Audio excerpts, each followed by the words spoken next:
Welcome to Drumbeats, the must-listen-to podcast which explains why Indigenous partnerships are the key to securing successful outcomes in natural resource and infrastructure investment in Canada. Before we start, my co-host Rob and I want to wish everyone a very Merry Christmas to our Drumbeats listeners and viewers.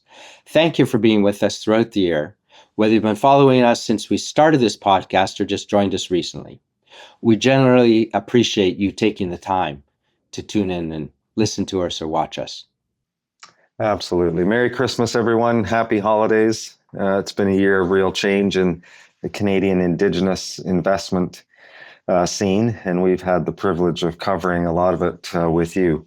So thank you for listening, and we hope you're enjoying some well-earned rest this holiday season.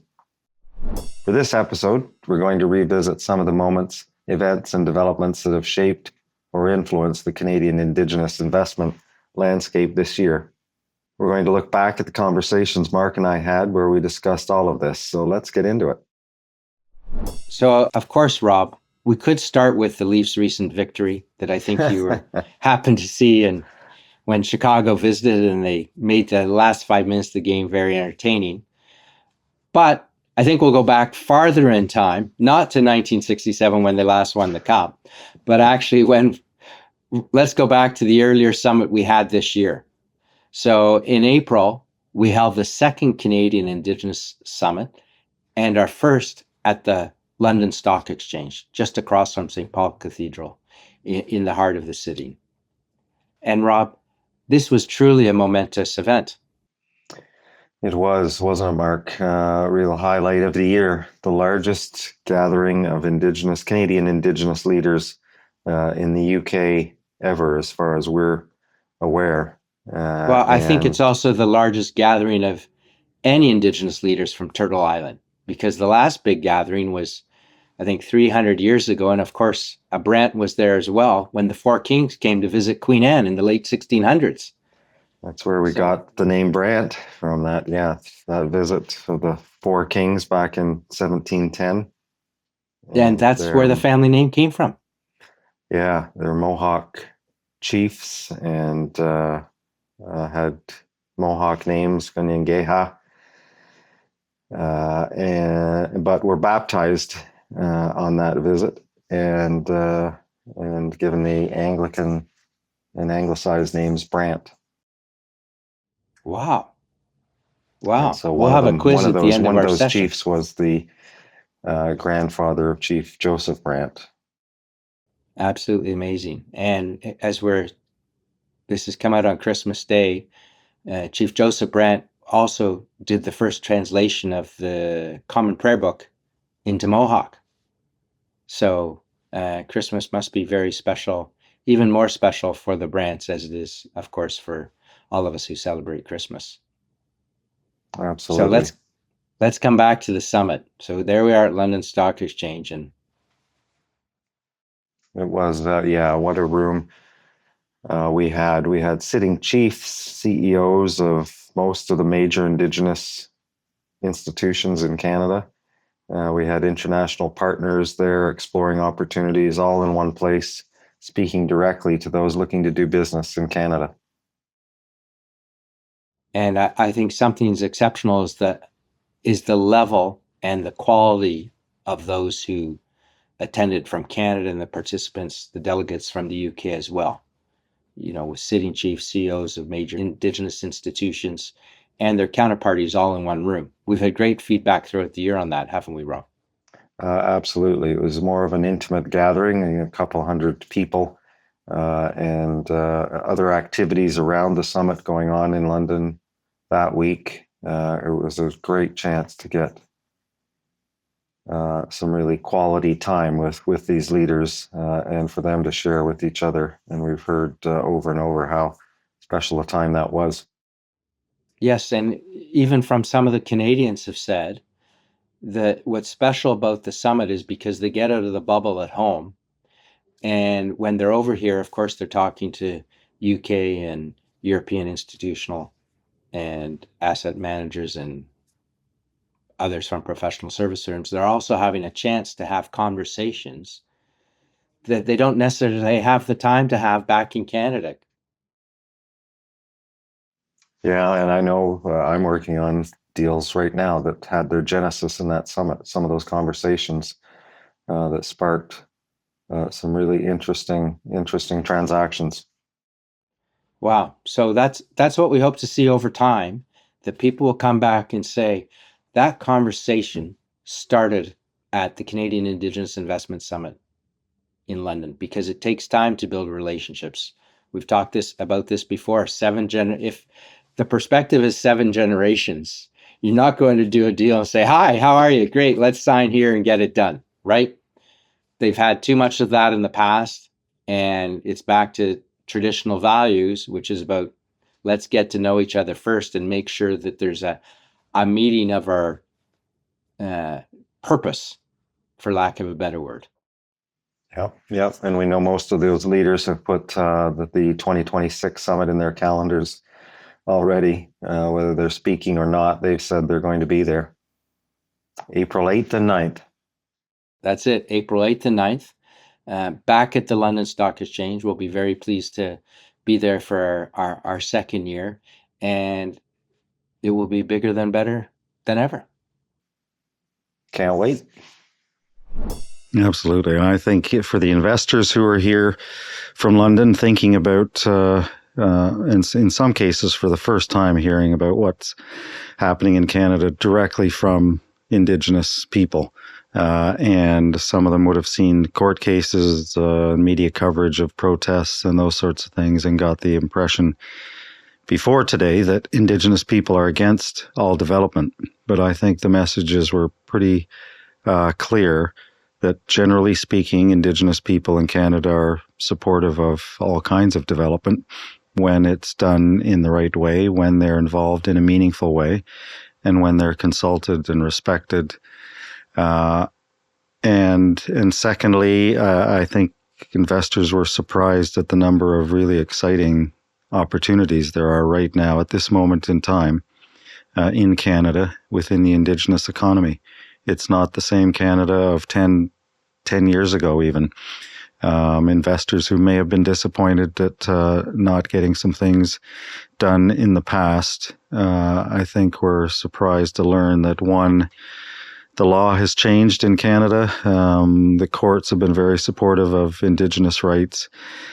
Business people have come to understand that involving the local Indigenous communities in their projects, in their businesses, is good business. And that's the way you're going to get things done in Canada from now on. We're not going back to the days when you could literally build a mine in an Indigenous territory, on a reserve even, and not consult the Indigenous people.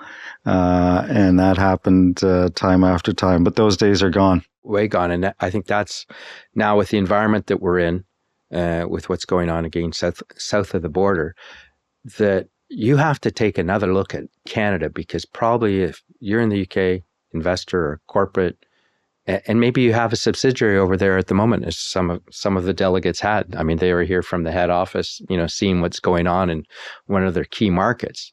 I think many of them, and some of them said they were surprised. They really didn't know how far this has gone. So it's a new opportunity. You have to look at the Canadian market in a different way, because the returns are actually greater now, as you said, because in the past where things were not done, taking into account the Indigenous people, things didn't happen as quickly because somebody was just saying, listen to our voice. Now that there's that process, it's in the Constitution, free, prior, and informed consent that's the way things are done.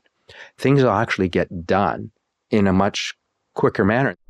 Let's get into what's gone on the past year. And Rob, what a year it was. And in fact, I think it is a seismic year, because it's not just things have changed in Canada, the world's changed. When President Trump was reelected again, even though he'd already been elected once and there were some issues, he got elected again and decided my time to change the world. And in Canada, he attacked the country. He attacked Prime Minister Trudeau, and put down Canada's place as a sovereign state and laid eyes on it, as well as Greenland and everything else and shook it up. And the Liberal government at that time had been in power for a number of years, and it was foreseen that they would most likely lose the election. Prime Minister Trudeau decided to resign, and there was a leadership election called, Liberal leadership election called, and Mark Carney fulfilled, I think, his dream and became Prime Minister of Canada. And he won broad support across the country because I think, although he's running as a Liberal, I think even small C Conservatives, and Canada is always a center country, saw that this is a man for the time. Yeah. What an astonishing few months, maybe 6 months it was when you look back at where things were. As you said, the Liberals were trailing by 20 points in the polls, and people had written them off.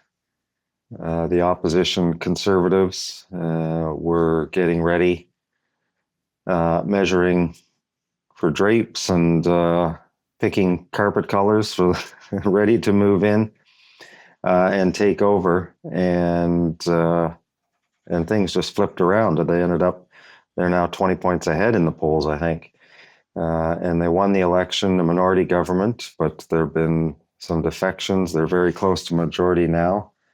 And at this point in time, they're only one seat away, right? Yes. They've had a couple of Conservative members switch. I think a Conservatives resigned. So they might shortly be in the place of forming a majority government, which would bring stability as well at a very important time. But I think the country is still fairly unified that this is a time to build Canada. Yeah, when I moved back to Canada in March, I was a little bit surprised at the level of anger that there is towards the U.S. administration. That anger is still there under the surface, and it's led to some real changes, and it's maybe given Canada a kick that it needed. And there's a moment now where there's a bit of momentum to make some changes that probably needed to be made. And there's political will now to make those changes. Bill C-5 is a great example of an attempt to meet the moment and address some of the challenges. And that's the Building Canada Act, of course. And it has changed, it appears, the landscape for how major projects will get approved, and virtually all of them will involve meaningful Indigenous partnerships. With the time this has happened in Canada, and I think it's nearly, is it a decade after the Truth and Reconciliation? Yes, 10 years. 10 years, the Indigenous peoples of Canada are rights holders now. If this had happened 20 years ago in the first free trade agreement back in the 90s, the Indigenous peoples did not have a seat at the table then. So much has changed in Canada that actually this is a very unique time, and it's great that the Indigenous people do have a seat at the table and can contribute to the land that others have come to share and prosper from. So Canada has a unique opportunity to build the country everybody wants it to be, realizing its full potential for all Canadians, whether Indigenous or non-Indigenous. And hopefully we'll continue to seize this moment. But I think over $100 billion in terms of projects have been referred to the major projects office. I mean, this is a huge opportunity. It's yet to be seen whether this office will just be another layer of bureaucracy, or whether they will really have the tools and whether they really will streamline things. There have been some moves to streamline legislation, and the feds are deferring more and more to the provinces in terms of environmental and impact assessments. So they are addressing some of the duplication.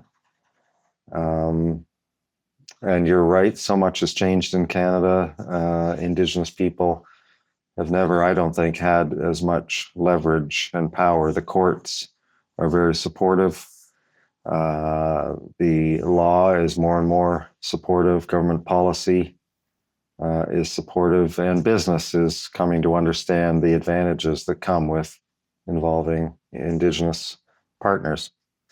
All of that together means that, we're talking about major projects and other things. It's almost, you can't conceive of those being done today without serious, meaningful Indigenous partnerships. Yes, that's true. Well, as I mentioned in this next clip, the days of offering a royalty check or a few jobs are gone. That's not enough anymore. Indigenous people want to understand the business. They want to be part of the decision making. They want to be at the board table and to be part of the planning. And it's more than that. They just don't want to be. They are. Right? Finally, rights holders. Right. And what are some of the benefits the Indigenous people are looking at with these projects? Let's move on to that side. How do they see their role once the project's agreed and they're supportive of it? They're not just looking to be, oh, good, we've got to share the project as rights holders. They want development for their community. There's a whole question of infrastructure that hasn't been provided still after all these years in their community. So there's a number of items on their list. Can you talk about some of those? Yeah, for sure. The days of promising some jobs or some sort of royalty or revenue stream from a project that might affect Indigenous peoples, I think, are long gone. And Indigenous people want a seat at the table. They want to understand the business. They want to be a part of the business, the decision making, the planning. They want the infrastructure to benefit their communities as well. There's a massive infrastructure gap within Indigenous communities around Canada. They want a seat at the board table. They want participation, and they want their sovereignty respected as well. Wow. So it's transformative opportunity for the country and for the Indigenous peoples as well. Because if we thread the needle, and I say we because we as a country have to do that, if we're successful, the fabric of the land called Canada is going to be stronger than it ever has been. Absolutely. And will be a real unique country. I know the Commonwealth, Rob, when we had some of our Indigenous leaders come over to the summit this past year, and we're fortunate to join the Commonwealth Trade Investment Summit. There was a lot of interest there from other Commonwealth nations about, how Canadian Indigenous people had got to this position, and some of it's historic with treaties, but it's also because there's a whole generation enabled and empowered, such as people like yourselves and others, who are in those non-Indigenous organizations shaping those decisions. So I think there's a lot of lessons for the world on this. So Canada, which always likes to present itself as a progressive nation, and other terms, this is a chance for us really to demonstrate to the world about how can a country with strong Indigenous people and rights, how can it all come together to be something more than the sum of its parts? We talked a lot this year, Mark, about the scale of investment that Canada needs, and it's massive. The numbers are mind-boggling. Hundreds of billions of dollars of projects in the pipeline.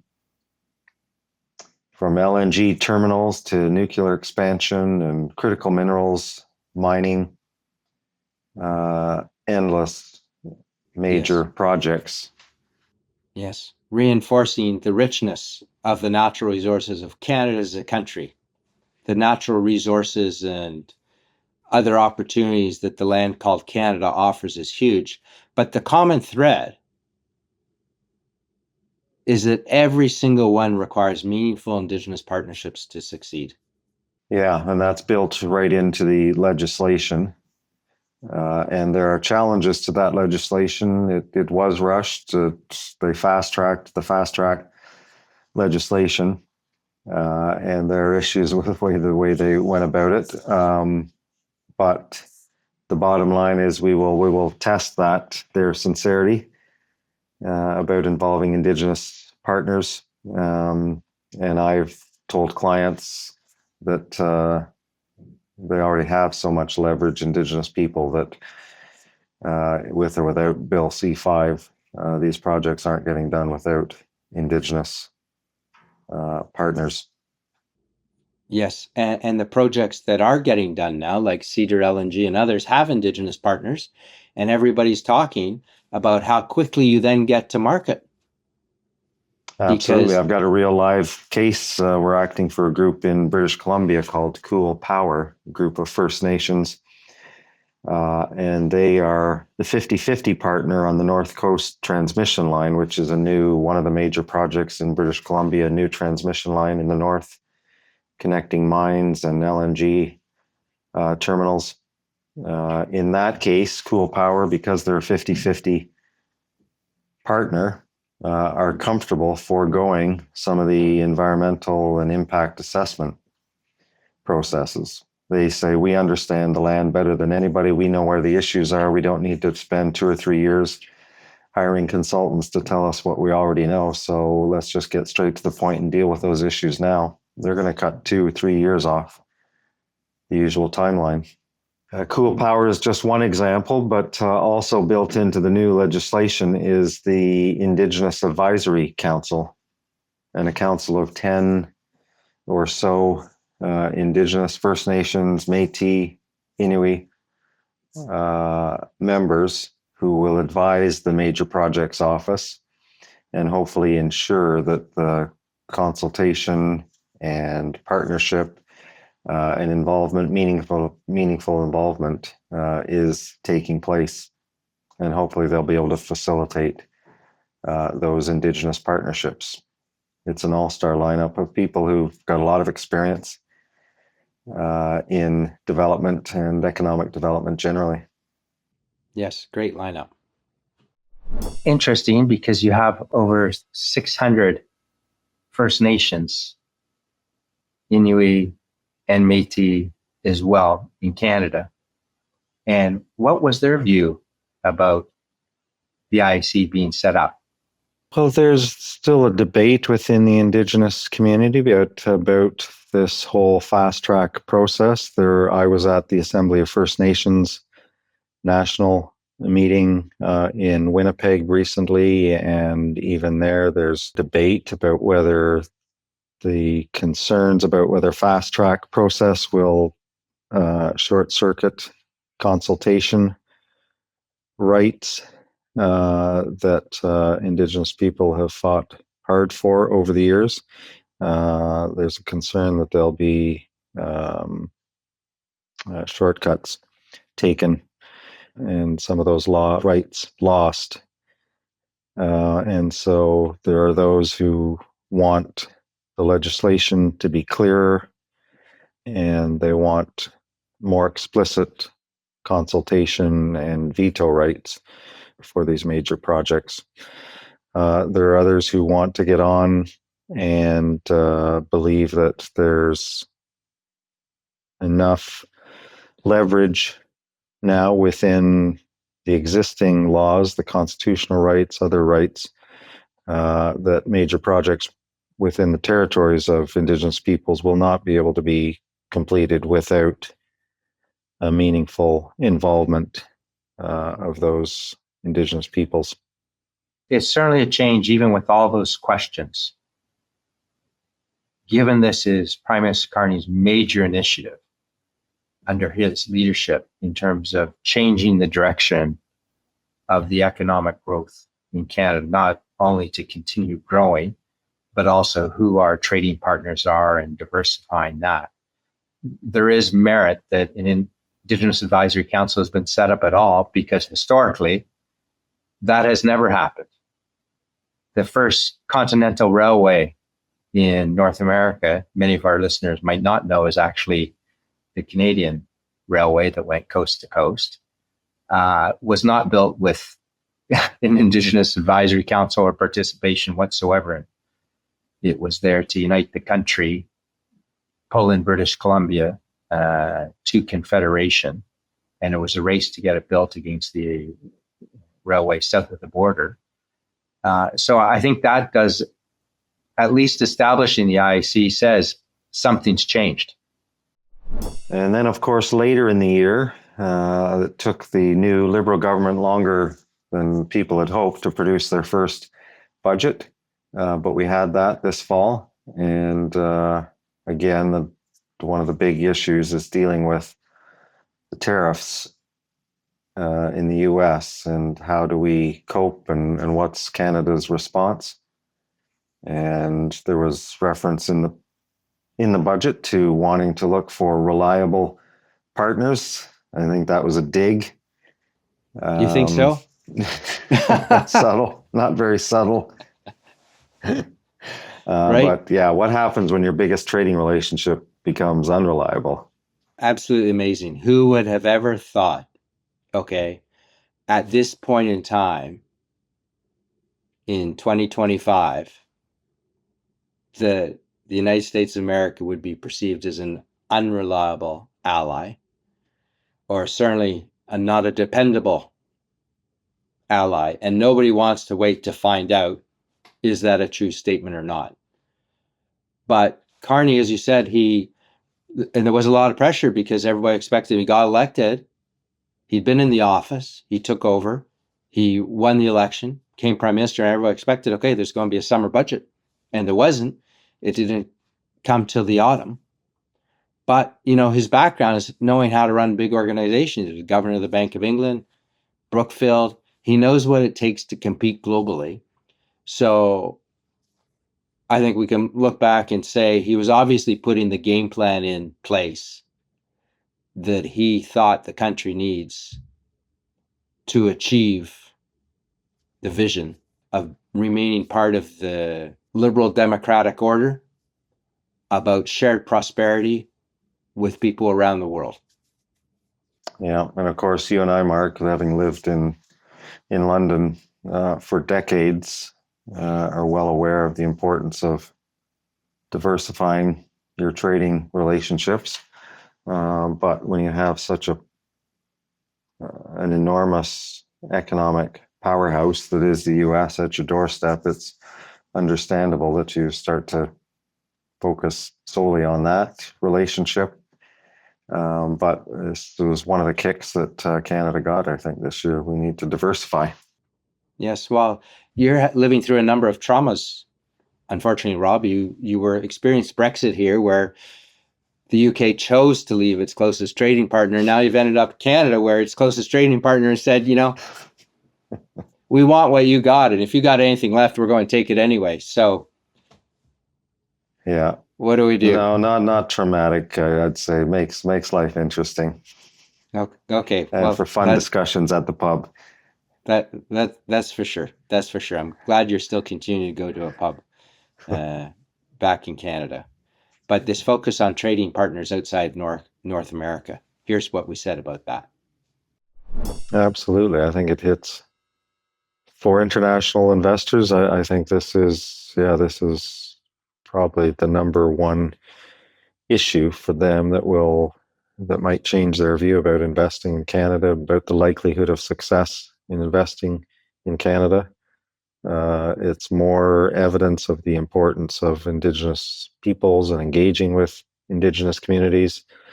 I think business is already ahead of that curve anyway. I think they understand the value that Indigenous people bring to their projects, and so it's not just a question of what do we have to do to comply with the law.